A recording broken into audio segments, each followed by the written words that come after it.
maanta waa taageerada musharax xildhibaan dawladda federaalka ee Soomaaliya Shaakir Maxamed Xaaji Guuleed oo aynu maanta xafladiisa joogno qof kasta oo ka soo qayb galay xafladan qiimaha iyo qaayaha leh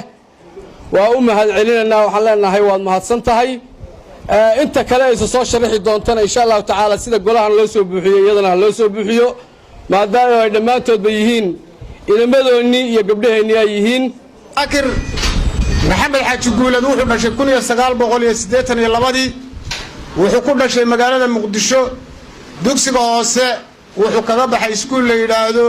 Maxamuud Xarbi oo ku yaala magaalada Muqdisho dugsiga dhexe iyo ka sarana Imaam Nawawi Boosaaso ayuu kaga baxay heerkiisii jaamacadeed jaamacadda koowaad iyo jaamacadda labaad ama jaamacadda heerka koowaad iyo heerkeeda labaad labadaba wuxuu ku qaatay wadanka Ingiriiska shaqooyinka uu soo qabtay haddii aan yar taabano ama aan dib u eegno waxa weeye wuxuu noqday madaxa wax soo saarka shirkadda Robert Weissman sanadkii 2004 ilaa 2010 wuxuu kaloo noqday madaxa doorashooyinka xisbiga conservative-ka ee magaalada Bristol ee dalka Ingiriiska sanadkii 2010 ilaa 2015 wuxuu kaloo noqday Shaakir maamulaha hay'adda samafalka ee la yiraahdo Somali Resource Center ee ku taala wadanka Ingiriiska magaalada Bristol sanadii 2015 ilaa 2020 xagga luqadaha xagga luqadaha wuxuu ku hadlaa laba luqadood saddex luqadood buu ku hadlaa luqadda Soomaaliga oo ah tii hooyanimo luqadda Ingiriiska iyo luqadda Carabiga musharax xildhibaan Shaakir Maxamed Xaaji Guuleed wuxuu sidoo kale ka qayb qaatay horumarka gobolka guud ahaan gaar ahaan ka degmada Buuhoodle waa hogaamiye jecel dhismaha jiil cusub oo aqoon iyo cudud ahaanba u diyaarsan kuwaasoo la jaan qaadi kara jiilasha kale ee ku nool daafaha caalamkan aynu ku noolahay musharax xildhibaan Shaakir Guuleed wuxuu furay ururo samafal oo uu ka furay wadanka gudihiisa iyo wadanka dabadiisa intaba oo ugu talagalay qurba joogta deegaanka u dhalatay inay xuduudeeda iyo caqligeeda iyo maalkeeda isugu geeyaan si dadka maaragtay baahidiisa loo daboolo loogana baxo baahiyahan kale ee lagu tiirsan yahay ee mataqaana dadkan shisheeyaha iyo waxa had iyo jeer laga raadsado musharax xildhibaan Shaakir Maxamed Xaaji Guuleed wuxuu arsaarsan yahay in uu u ordo ama ka qayb qaato musharaxiinta u tartamaya xubnaha federaalka dawladda dhexe ee Soomaaliya si uu u helo meel uu ku soo bandhigo fikirkiisa iyo caqligiisa iyo kartidiisaba halkaas uu ordaya xildhibaanka isaga ama musharaxa isaga si fiigiisu waa si weynina musharaxaas waa soo dhaweynaa mar labaad iyo saddexaad soo dhawaan leenahay garabkaaga midig baan taaganahay waan kula shaqeyn doonaa haddii Ilaahay idmo inta waxaan ku darayaa waxaan filayaa xilkan rag badan baa u ordaya oo xilka u ordaya waxayna la tahay kii calaf kule baa u soo bixi doona mid kasto raacinta doonayana xafladiisa waana ka qayb qaadan doonaa waana soo dhaweyn doonaa waxaana kulay kii calaf kule baa soo bixi doona Guuleed waxaan leeyahay Shaakir Maxamed Guuleed culjoog haddii uu calaf ku leeyahay in Ilaahay u fududeeyo oo Ilaahay xilka u fududeeyo Ilaahay saasan ka baryeynaa waana soo dhaweynaa mar labaad iyo mar saddexaadba hadalkani ma badna wuxuu ku urursan yahay cid kasta oo doonaysa damac dawladda federaalka Soomaalida xaq bay u leedahay Shaakir Maxamed Xaaji Guuleed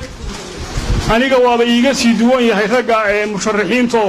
waaba kii iigu xigay aad iyo aad baan ugu faraxsanahay وسود ويننا شاكر محمد حاج قوليد حلكا ودونيو سياسيين تمشي على هدو خير كوي هي لكن وحي تعشحي الله كسيو marka waxa weeye waxaan leenahay Allah ku siiyo xaaj guuleed weeyaan waa sidii caaqil Ismaaciil lahaaye horta anu waa soo dhaweynana waxaan ku soo dhaweynana Shaakir meel kasta uu joogo waxaan leenahay waadna maqli doontaa waa ku soo dhaweynana war ma qabtaano hayno waa kii cidii xigay aniga laftaydu waa kii cidii xigay xaqaana ma ada wax xaga kale dadku si kale wax isugu yahay laakiin war ismaanan hayn taasna waa taas oo mar haday sidaa tahay dee boqolkiiba boqol baan ku soo dhaweynana Shaakir oo baan leenahay kursiga waa kursi Axmed Garaad marka sida loo marka mataanaha hawd dhinac umad ka laga wada bahoobay kursida lama wada leh hadda mataanaha hawd qoladan hadda soo sharaxatay marka waxaan leenahay kursiga waa kursi Axmed Garaad horo xaflada qabsadeen waa jiraan waana kursi qura kuwa badan oo kalena waa la sugaya laakiin waxaan leenahay soo dhawow Ustaad Cabdi Farax idin sheegay aniga kamid ah odayaasha mataanaha aad iyo aad baan ugu soo dhaweeynaa Shaakir waxqabadkiisina waxa sheegay hankii iyo wanaagii iyo sharaftidiisina sidoo uga hadlay kayse waxa weeye qofku inuu han leeyahay han waxqabad leeyahay waxqabadkiisii sidoo uu sheegay kayse uu muuqday kiisa kalena insha Allah aynu oran doona waa muuqan doona hadii Allah idmo insha Allah waana u ducaynaynaa ilaahay inuu ku guuleeyo xilka hadii uu khayr u yahay waa soo dhaweynaynaa soo dhawow leenahay waana hobalyeynaa sharax Shaakir Maxamed Xaaji Guuleed baan soo dhaweynaya waxaan ku soo dhaweynaya waxaan leeyahay hambaliyo waxaan leeyahay waan ka duwanayaa odayaasha hore waxaan leeyahay waa reer buu hadlo sharaxan cid kasta waa noqday reer buu hadlayna waxaan leeyahay hambaliyo ama baahood noqo ama Axmed Garaad noqo inuu baanto reer buu hadlo sharaxan baatay xilka inuu ilaahay ku guuleeyo baan ilaahay uga baryeennaa mid lagu intifaaco inuu noqdo kulli kuwii hore xildhibaanada kuwa caana badan ma ahayn mid ka duwan oo beesha deeqa oo dalka wax u qabta ilaahay ka dhigo oo kuwii hore ka duwan saasaan ilaahay u baryeennaa ilaahay waxaanu kaga sallallahu alayhi wa sallam xadiis laga wariyay macnihiisu wuxuu ahaa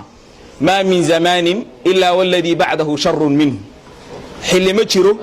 إلا حل كذب بيا وكسي شر بدنا ياوي وحلقة يا ما أنت إنه مدح وحيالي يركع عبنينه وأنا هذا اللي بدنين لكن وحلقة يا بينه إنه أرجنه كودتك يدل كبيبية مركا وحن ربا إن وحل يراهده أين كوه هرون دليلنه كلمة دينية هالكوديجنون ونقضه إلهي سبحانه وتعالى mid diintiisa ilaahay subxaanahu wa ta'ala garanaya iimaan leh ilaahay inuu nasiyo oo xaaladii hore aynu ku jirnay aynu ku dhaafno taa ayaa mar walba inoo wanaagsan ilaahayna weydiisano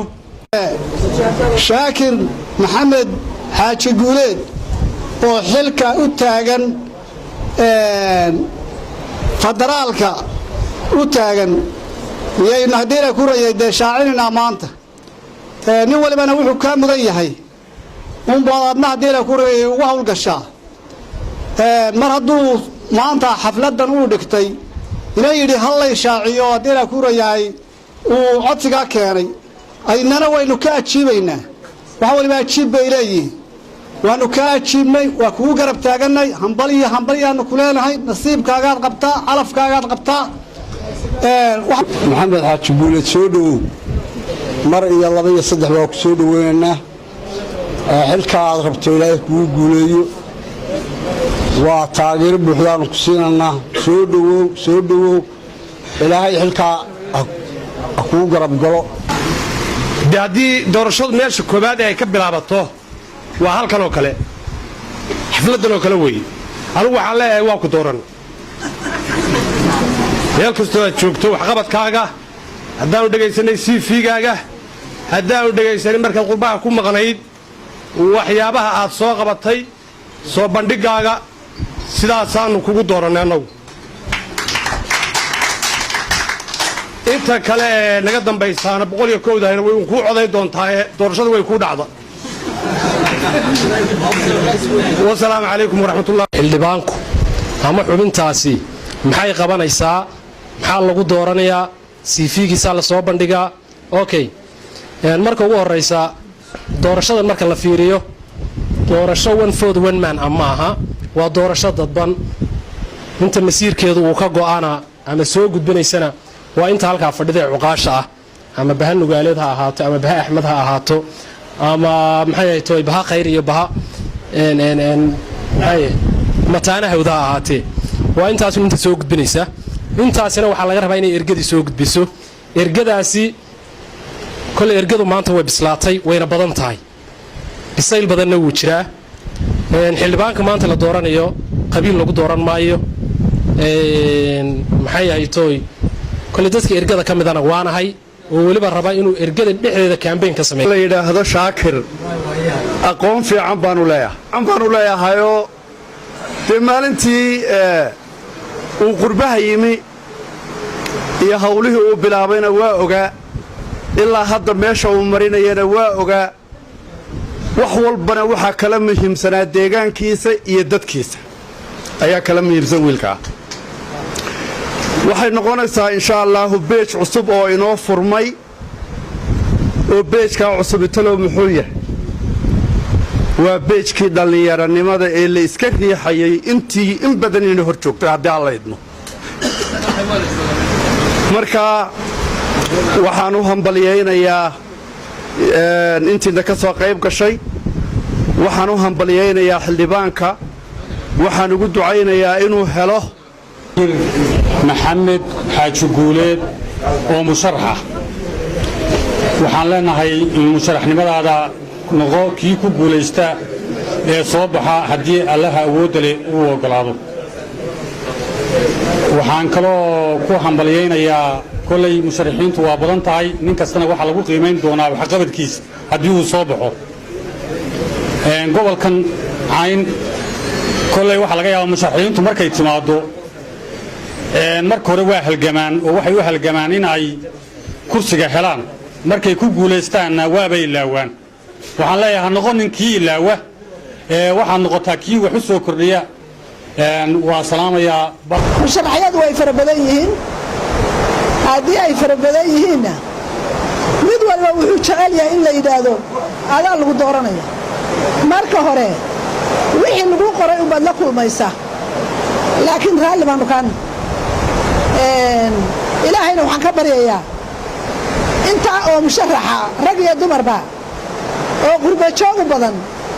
marba kii khayrku ku jiro ee wax noo qabanaya in ilaahay noogu beego baanu ilaahay ka baryayna abwaan ismaaciil miraa ku ahaa awow